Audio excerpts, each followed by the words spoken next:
ibinigay noon pa sa'yo. At matatanggap mo. Sasaya ka. Pag naintindihan natin ito, maintindihan natin kung bakit may mga prayers na laging no, merong laging yes, at may mga prayers na wait.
Bago ibigay. To receive what you want from God, ask for what God wants for you. Not only for what you want for yourself, not for what you think you want or you like or you deserve, but you should want and ask for what God wants for you. Kasi siya ang Diyos. Siya ang magbibigay. Siya ang sasagot. Kaya mahalaga naman yun, know what God wants for you. How can you ask for what God wants for you when you don't know what God wants for you? And how can you know what God wants for you so you can ask for it? Kasi kahit anong hingin mo, pag ayaw ng Diyos, hindi niya ibibigay. Pag hiningi mo yung gusto niyang ibigay, ibinibigay niya. Merong mga gusto niyang ibigay, pero kailangan hingin mo. Meron naman, hindi mo pa hinihingi, binibigay na. Ephesians 2:10. For we are God's handiwork, created in Christ Jesus to do good works, which God prepared in advance for us to do. Yung palang lahat ng gagawin nating maganda, therefore makakalugod sa Diyos, hinanda na ng Diyos para sa atin na gagawin natin. Meron na siyang ideya bago pa man tayo isilang kung anong ipapagawa niya sa atin. Marami lang ang buhay na sasayang kasi nakalagitnaan na, naubos na, hindi pa nila ginagawa yung gusto ng Diyos para sa kanila, at ang ipinagpipilitan nila yung gusto lang nila o yung hindi nga nila alam kung anong gusto nila. Tsamba-tsamba na lang buong buhay, hit and miss, hanggang natapos na lang ang earthly life, wala pang nangyari. Each person's best work is predetermined by God. Doon ang tinatawag na predestiny. Not in the details of everyday life, but in the general direction of how your life should be lived. Now, how do you know which and what work is for you, is for me? What God wants for you to do is what God designed you to be able to do. It is what God designed you to love to do. Nagtatanong, ano po bang kalooban ng Diyos para sa akin? Ano bang papel ko sa buhay? Ano bang dapat kong gawin? Anong dapat kong maging profesyon? Anong dapat kong pag-ubusan ng lakas? Ano ba yung kaya mo na likas? At ano ba yung talagang gustong-gusto mong ginagawa? Hindi yun ang gusto ng Diyos para sa iyo. Liba na lang yung gustong-gusto mo isang alam na alam mong kabalbalan sa buhay. Diba? God prepared the good works that we should be doing, not the bad. So para malaman mo kung saang area ka i-bless ng Diyos, dapat nasa area ka na naturally able and gifted ka to do, hindi pilit. At pagkatapos yung naturally, you love it. Ang natural talent dyan, mamamatay pati teacher mo. Kailangan may natural, tapos lilinangin mo, i-develop. You know it, you identify it, you learn, you train, you practice. Then you're on the way to do what God has designed you to do. But before you can do that, you have to set yourself free from control of others. Kasi marami mga tao na may ideya kung paano ka dapat mabuhay. Unang-una na doon ang mga magulang natin, dapat ka maging dentista, dapat ka maging ganito, kasi ang tita mo meron ng silya, mamamana mo na yun. Magde-dentista po ako dahil lang ang tita ko merong dentist chair.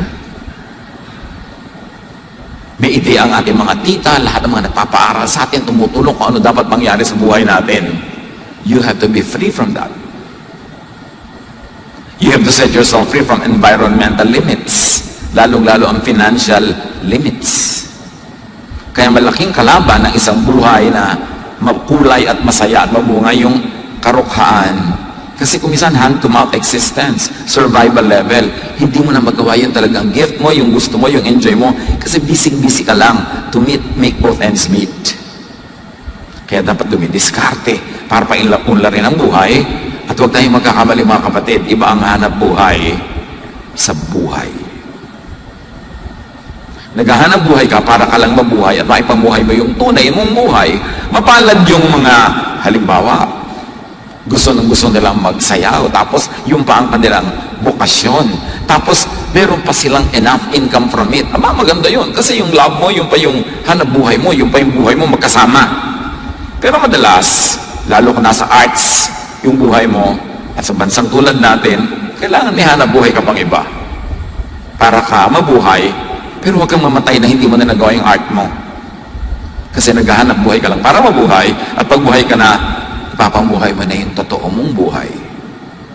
Kaya mapalad yung mga tao na ang kanilang gifting, halimbawa engineering, ang galing-galing nila doon, yun ang gusto nila, enjoy sila. Tapos, kumikita pa sila ng malaki. Yung hanap buhay nila, buhay pa nila. Thank God.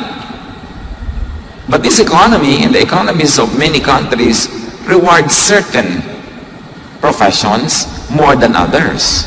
Kaya kung yung profession mo, nagkataong hindi doon kumikita ng malaki, huwag mo mag-give up para ka lang kumita. Kasi kahit kumita ka ng kumita, naghanap buhay ka lang, tapos namatay ka na, hindi ka nagkaroon ng totoong buhay. So, pinaglalaban mo yun. Nagagawa ka ng paraan, didiskarte ka, hahanap ka ng mga pagkakataon na kikita ka para mabuhay, pero may oras ka at panahon para gawin mo yung tunay na giftings mo. Kasi doon ka mag-excel. When you are on track, when you're on the way to what God wants you to do, that's when God will provide. Marami mga tao, meron silang bulag na pananalig sa God will provide na kahit kailan na lang, kahit saan God will provide. It's not always happening. Meron lang provision for your survival, but not for your well-being, not for your fruitfulness, and not for your satisfaction. Because the provision of God is laid on the path that He has designed for you. Kung nung ikaw ay pinaglilihipan ng iyong ina, nililikha ka pa lang ng Diyos, binigyan ka ng ganito mga gifting, therefore, dinetermine niya kung ano dapat ang papel mo sa buhay, sinulatan at dinrawingan ka ng landas na generally doon kadadaan, doon siya nag-iwan ng mga blessing na habang naglalakad ka doon, isa-isa mong nakikita. That's when God provides, when you live according to God's will. And living according to God's will is not always about morality. It's not always about personal righteousness. It is living according to the design that God made of you and for you. So early on in life, itatanong mo agad, am I moving in the path that God wanted me to do? Kaya sa mga ibang eskwelahan, lalo sa high school, meron silang binibigay na aptitude test bago ka mag-college. Tinitingnan ko anong kurso ang pinakabagay sa talent mo. Binibigyan ka ng guidance para hanggat maaari, doon ka mag-aaral kasi doon ka mag-excel. Yan ang gift mo eh. At hindi lang yan na-discover ng mga psychologists.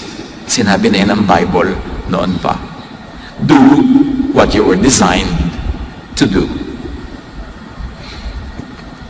Mga magulang, bilang magulang, ang ating number one tungkulin ay hindi diktahan ng mga anak natin kung anong buhay dapat magkaroon sila, kundi turuan at tulungan natin silang madiskubre kung ano ba ang calling, ano ang gifting sa kanila ng Diyos, at tulungan natin silang doon sa landas na yun tumahak. Romans 1:20, God's eternal power and character cannot be seen, but from the beginning of creation, God has shown what these are like by all He has made. So God reveals His character by His creation. Make it personal. God reveals His will for you by looking at you, how you were made, how you were created. Then you will know God's intentions for you. A person's make shows God's intention and will and should determine function. Paano ka ba nilikha? Sa church, iba-iba ang inilalagay ng Diyos sa mga tao na iba-iba ang talent para kumpleto ang rekado ng church. Ganon din sa pamilya. Paano ka ba nilikha? Kaya iba-iba ang papel natin sa pamilya, hindi magkakamukha. May ibang papel doon na malakas kumita, mayroong ibang papel na dahil sa kaugalian ng ating lipunan, hindi masyadong malakas pagkakitaan, pero kailangan ka rin ng pamilya mo to do that, para yung pamilya nyo buo, kumpleto. Sa mag-asawa, mayroong isa sa inyo probably na ang hanap buhay mas nakakapag-uwi ng pera, pero hindi ibig sabihin na yun ang mas mahalaga. Kasi yung galing at husay ng kabila na hindi masyadong may economic power, yun ang siguro ang nagbibigay naman ng soul, ng life, ng color sa inyong family life. So pareho yung mahalaga. Job 38:33, do you know the laws that govern the heavens? Magandang tanong. Alam mo ba mga umiiral na batas ng sangkalangitan? Ng sansinukob? Kasi meron. Hindi tayo aksidente. We are creations of God. And the Creator has something in mind, what He likes to do with the creation, and therefore the God that determines that designs you according to that intention of the Maker. Hindi tayo dapat mag-isang basta-basta na lang sumusugod sa gusto natin gawin. Lagi natin isinasaalang-alang, ano ba ang gusto ng Diyos na mangyari sa akin? At paano ko malalaman yon? Titingnan ko ang aking likas na galing, ang husay, ang hilig ko. Kasi ba't inilagay yun ng Diyos doon? Definitely, yun ang gusto niyang papilin ko sa buhay. Psalm 104 verse 5, you build foundations of the earth, and it will never be shaken. It is only telling us that when the Lord builds, when the Lord designs, meron yung eternal purpose and eternal power that can never be changed. Jeremiah 13:23, can an Ethiopian change his skin, or a leopard its spots? Obvious answer is no. Diyos ang lumikha sa lahat. Kung ang Ethiopian ay black yung skin, huwag mong piliting ibabad yan sa hydrogen peroxide para pumuti. Nakakalapnos-lapnos tuloy sa pagpapaputi. Iba-iba ang kulay ng mga tao. Diyos ang may likha. Kaya nang gino-glorify ko minsan yung certain color. Halimbawa, sa world politics and world economy, kung ang mga makapangyarihan ng mga taong puti, ang standard ng beauty ay puti. Pero kung nagpapaandar ng buong mundo, halimbawa ay mga maiitim, yun ang standard ng beauty. Kaya kung ang puti-puti mo, inferior na inferior, kung nakakaya naman ako, puti-puti ko, puti pa yung pinsa ko, ang itim-itim. Pero dahil nai-influensya tayo, maging ng relihiyon, Kasi may mga imahe ng mga puo na puro puti. Tapos ang imahe ng demonyo maitim. Ay, makaka-inferior ka nga. Tapos yung kulot-kulot pa. Hindi kung kulot-kulot ka, gusto mong ipatuwid yung buhok mo ngayon. Kasi yun ang standard kung ano dapat ang magandang buhok. Inuulol lang tayo ng advertising. Yung mga factory ng mga pampaganda ng pampamakeup, siyempre nagpuproduce sila ng pampaputi. Huwag mo malagay sila ng mga modelong puro pampaputi para tularan mo dahil para bilhin mo ang product nila. Huwag kayong pauto sa advertising. Lahat tayo magaganda. At sino man ang hindi sasangayon dyan, makipagtalo kayo sa Diyos. Dahil siya lumikha sa atin eh. May purpose ka. Paano po ako, pastor? Isa po akong lalaking hindi katangkaran. Aba, lagi kang matatanggap sa Navy, lalo sa mga U-boat, yung mga submarine. Kasi hindi pwede doon na matatangkad na uuntog lagi. May hanap buhay na pang sayo. Di ba? Merong pang kanya. Iba-iba. Ang point lang ito isinisiksik mo ba ang sarili mo doon sa hindi ka naman ginawa ng Diyos para doon? Kaya ka nagmumukhang second class. Kaya ka nagmumukhang third class. Kasi wala ka sa tamang lugar. Live by the talents God gave you. Kung ano binigay sa'yo, huwag mong pang-inggitan yung talent ng iba kasi Diyos din ang nagbigay nun. Pakinabangan mo. Alam mo, ang galing niyang kumanta, ikaw hindi. Makinig ka ng makinig. O, di ba? Nakinabang ka sa ganda ng boses niya. Kailangan, pakinabangan mo yung galing ng iba, huwag mong labanan. Para ka mag-enjoy. Romans 12:6, we have different gifts according to the grace given to each of us. Yung gift mo, carry mo yan. Yung gift ng iba, hindi mo yung carry, huwag mong pilitin. Kaya yung academic giftedness, may mga tao talaga ang galing sa academics. Meron naman, sa iba magaling. Pag in-observe nyo, karamihan sa mga magagaling sa academics, bobo sa love life.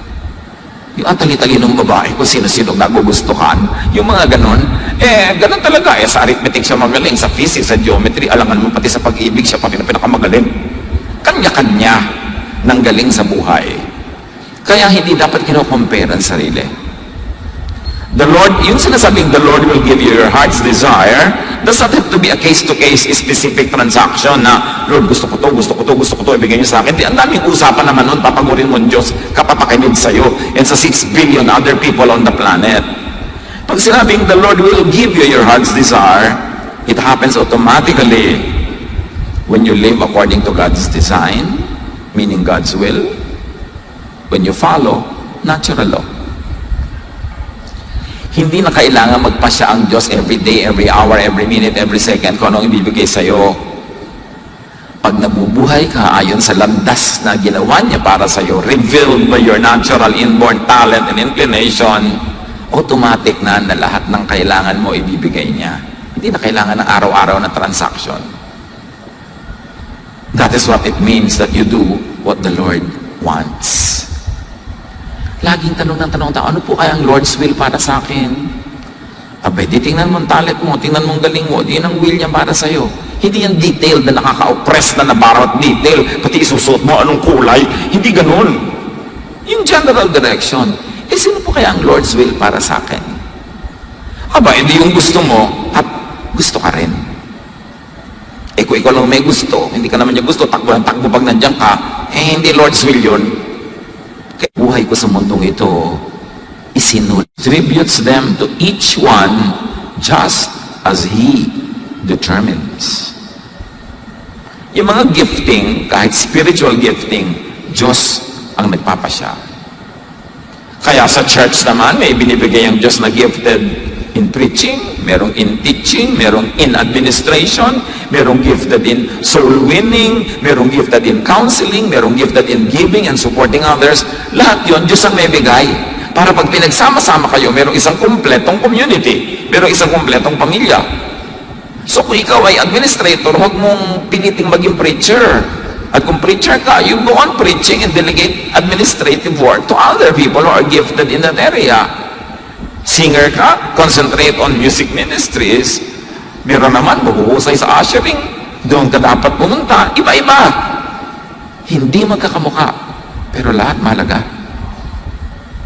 At magiging masaya ka lang kung nasa tama kang lugar. Huwag kang magsiksik sa choir dahil lang may crush ka doon. Kasi kung crush ka rin niya, kahit nandun ka sa mga bundok-bundok at nandun ka sa suluwining, pupuntahan ka nun. Doon ka dapat sa kung saan nilagay ng Diyos. Kung saan nakahubog, nakabagay, nakatugma ang buong mong pagkatao.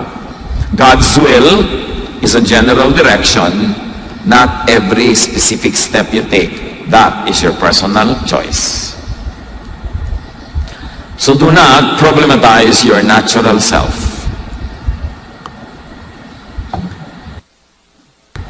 Sa ating pagkatao, sa ating character, meron tayong pwedeng i-modify, ayusin para lalong maging effective tayo sa buhay, mas lalo tayong mas guminhawa, sumaya.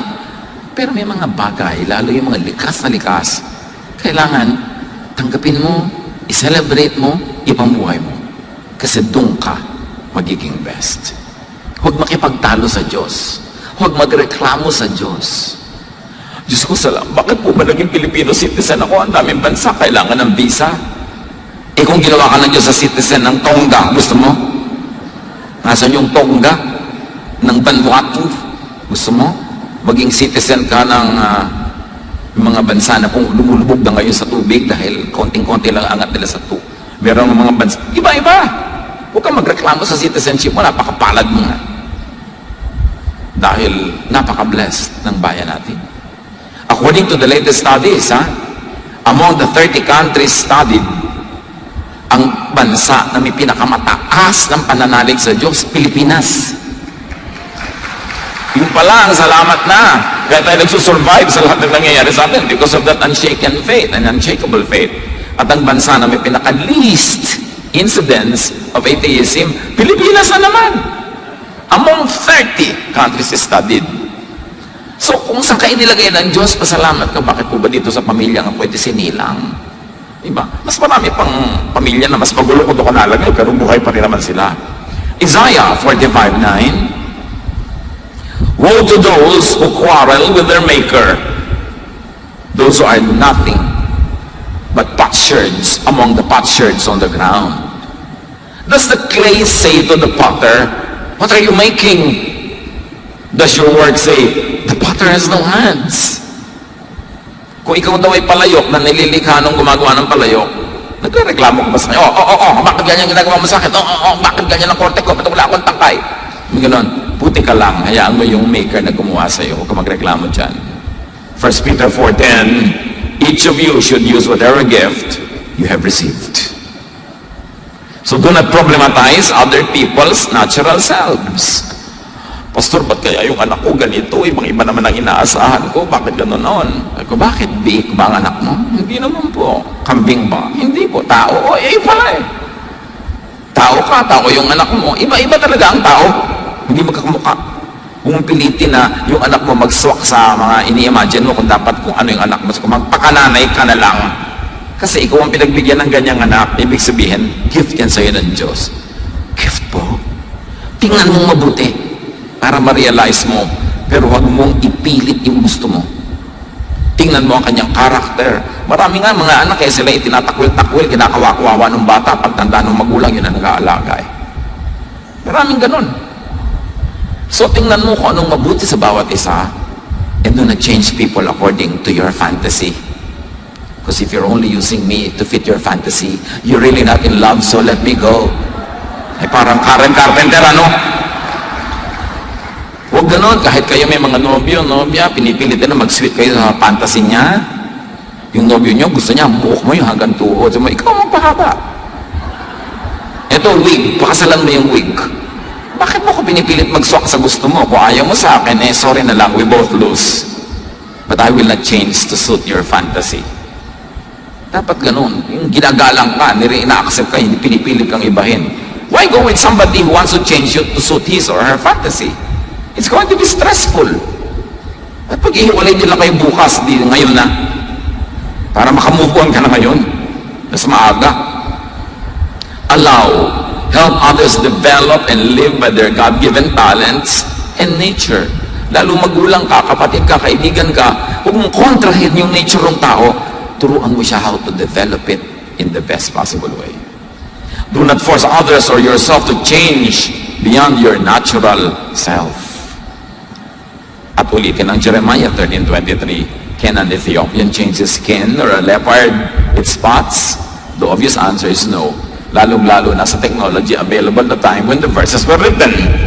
It really meant no. Impossible. So do not impose your ideas, your expectations, your requirements on other people's personal development. Kahit ka pa may authority over them, especially if you have authority over them, do not misuse your authority. Use it to nourish them, to help them, not to dictate on them. Kahit mga magulang. Ephesians 6:4, fathers, do not exasperate your children. Instead, bring them up in the training and instruction of the Lord. Not only of yourself, not only your instruction, not your version of truth, but the version of the Lord. So huwag niyong ubusin ang pasensya ng inyong mga anak to the point na kailangan nilang lumayas, kailangan nilang mawala sa inyong bahay para lang sila maging totoo sa kanilang mga sarili. Huwag niyong ubusin ang pasensya nila. Palakihin niyo sila, sanayin niyo according to the Lord's will. At na-define na natin ang isang ibig sabihin ng Lord's will na yan. Look at how the person was created. Yun ang Lord's will sa kanya. 1 Thessalonians 5:11, therefore encourage one another and build each other up. God does not have to stop every moment to personally give you what you want. Preset na yun.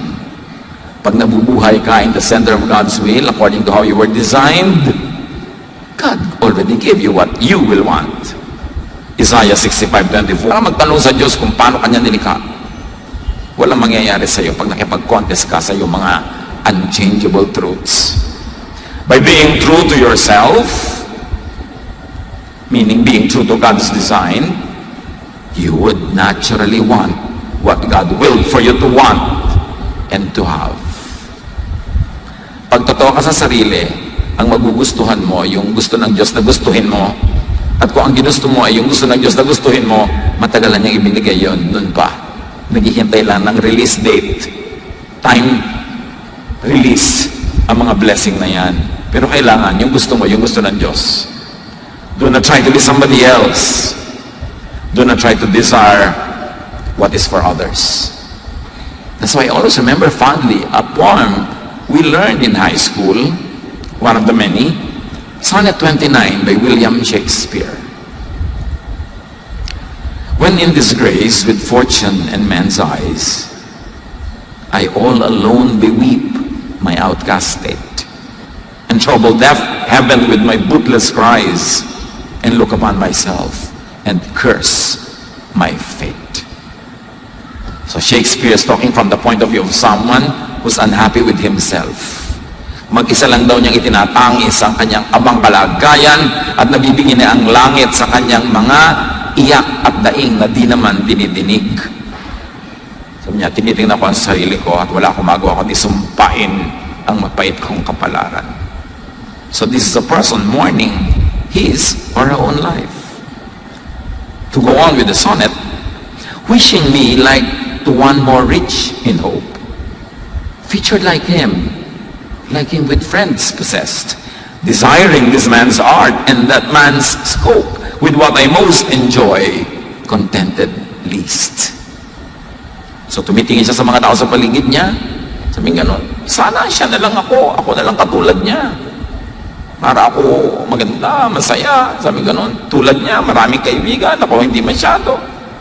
Hinahangad ko yung galing niya sa ganitong art, hinahangad ko yung galing niya sa ganong mga ginagawa niya. Tapos ako naman, ang konti-konti lang na-enjoy ko sa buhay. Hindi ako makontento. Nagreklamo niya sa kanyang buhay. Pinagnanasaan ang buhay ng iba. Pinagnanasaan ang para sa iba. Kaya sabi nga niya sa Ten Commandments, you shall not covet thy neighbor's goods, thy neighbor's wife, thy neighbor's everything. In other words, dahil doon, inggit siya sa iba. Isa sa mga malakas sumira ng kalusugan ng inggit. Sumisira ng disposisyon, sumisira ng ligaya, yung inggit na yan. At naiinggit ka pag tinitingnan mo yung binigay sa iba at the expense of ignoring, or in the process you ignore what God gave you. Sabi sa Ecclesiastes 4:4, and I saw that all toil and all achievements spring from one person's envy of another.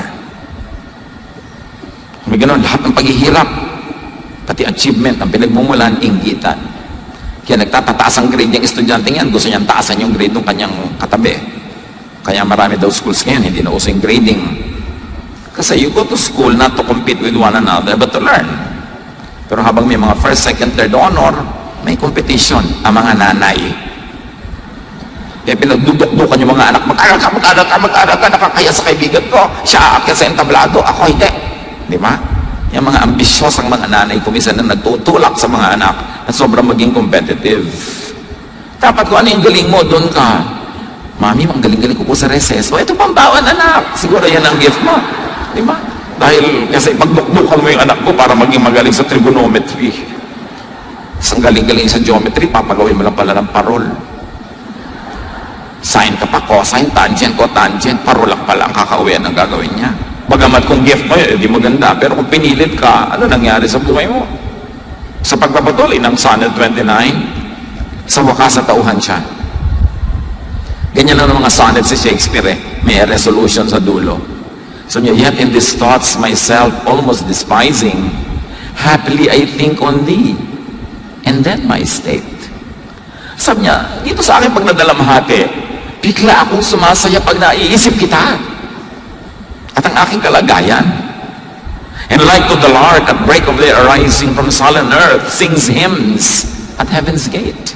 At nagmumukha ko sang ibong umaawit o sa ibabaw ng tore ng simbahan sa umagang umaga, biglang ang saya-saya ko, for thy sweet love remembered such wealth brings, that then I scorn to change my state with kings. Pag naalala ko ang pag-ibig mo, ang mga text mo na, kumain ka na ba?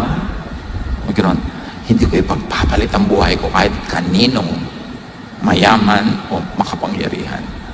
Sasaya ka pag naisip mo kung ano yung meron ka na tunay mong ikinaliligaya. Knowing, appreciating what one has, gives wealth and happiness. At I'm sure kayong lahat na memorize nyo rin ang Sonnet 29 noon. O absent kayo nang ituro yun. Ay, ganun pala yung Sonnet 29. Kaya maganda yung mga nag-aaral tayo ng poetry. Kasi kumbaga bundok-bundok ng mga ideya na sisiksik sa konting salita ng magagaling na mga makata. So the first order of business is to know who you are per God's design. Then you will know who you should be. 1 Corinthians 15:10, but by the grace of God, I am what I am. And His grace to me was not without effect. May talab ang grasya sa akin ng Diyos. Ako ay ako, at ang grasya ng Diyos ay sapat para panindigan ko yan at para maging makabuluhan ang buhay ko, being I am who I am.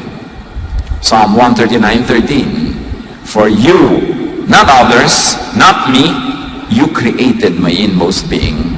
You knit me together in my mother's womb.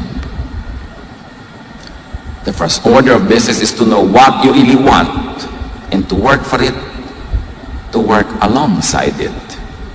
Jeremiah 29:11-12, sabi ng Diyos, I know the plans I have for you. Plans to prosper you and not to harm you. Plans to give you hope in the future. Then you will call on me and come and pray to me, and I will listen to you. Come to me, ask about my plans for you, because I know sa sumusunod sa kanyang kalooban, sa nabubuhay according to design, ganon, higit pa sa lahat ng nakita nyo na, higit pa sa lahat ng narinig nyo na, sa katotohanan, ni hindi sumagi sa inyong guni-guni ang kadakilaan, kagandahan ng gustong ibigay sa inyo ng Diyos. So dapat yun ang hanapin ninyo. Know what God wants for you. Ask for and live by what God wills for you, and receive all of it plus. Hindi bagay sa mga anak ng Diyos na nagrereklamo, maralita, hindi masaya sa buhay niya, mamamatay na lang, hindi pa sumasaya. Hindi bagay yon. Pero una nating hanapin, ano ba ang kalooban sa akin ng Diyos according to how I was made?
Doon ako mamumuhay, paninindigan ko yon, lilinangin ko yon, and I will receive blessings I have never even imagined. Dear God, we thank you for the beautiful plans you have for each one of us. Teach us to be faithful to you, our Creator, our Maker. Teach us, Lord, to appreciate you as Creator and to appreciate the creation as well, including ourselves. At nawa maging